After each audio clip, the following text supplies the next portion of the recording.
year because we're doing the roundtable before the panel. Yeah. So See, that means you don't tell us anything. we can't say anything anyway. So. No, this is great because it's like a great warm up for us. Usually we're like exhausted, so we'll just be exhausted at the panel. That's okay. So Wu's been through a lot this season. Does he want to stay as is, or would he rather go back to being normal? I really do think he's coming into his own. I think he would like to stay as is. I think it really affords him this power that he's never felt before.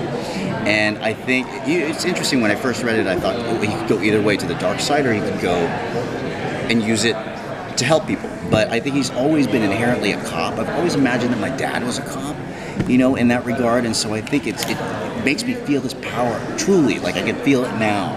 So I love that. I love that I'm going to be able to help. I finally feel like part of the group.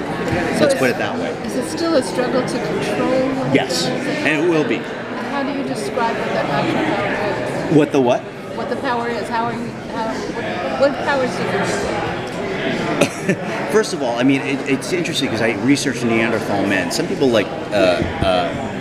mistook him for a lycanthrope because he was scratched, and but this is literally a virus that they've never had to deal with. So he's kind of like a Neanderthal man, and literally they are, they're bigger bones, they're strong, they're very primal.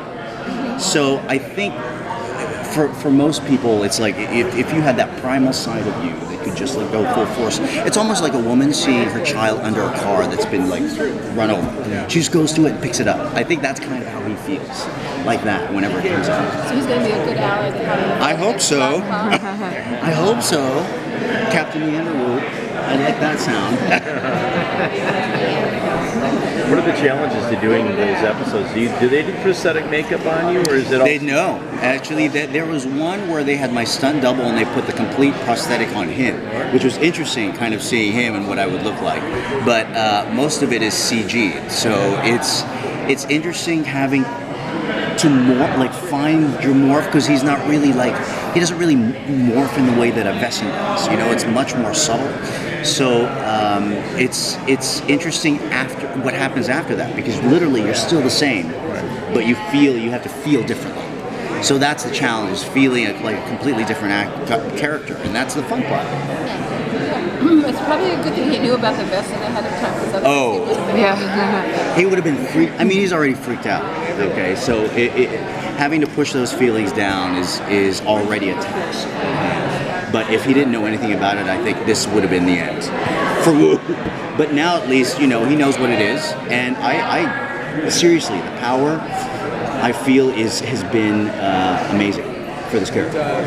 And I feel like, in terms of moving shows forward now, in terms of diversity, I feel like being an Asian actor on a show, especially a regular on a show, and them having given me this wonderful, wonderful storyline to play with it's come at a perfect time, so I've been very grateful for that.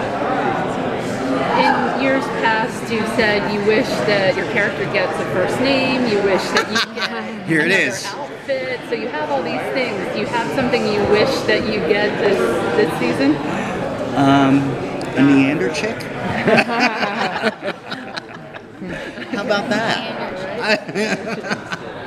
I know, right? That'd be fun. I mean, it's always interesting to play with that kind of thing. But we have so much love going on in this cast in terms of the triangles and things going on that it's crazy. So I think they'll keep Neanderwood a little single for a little more time.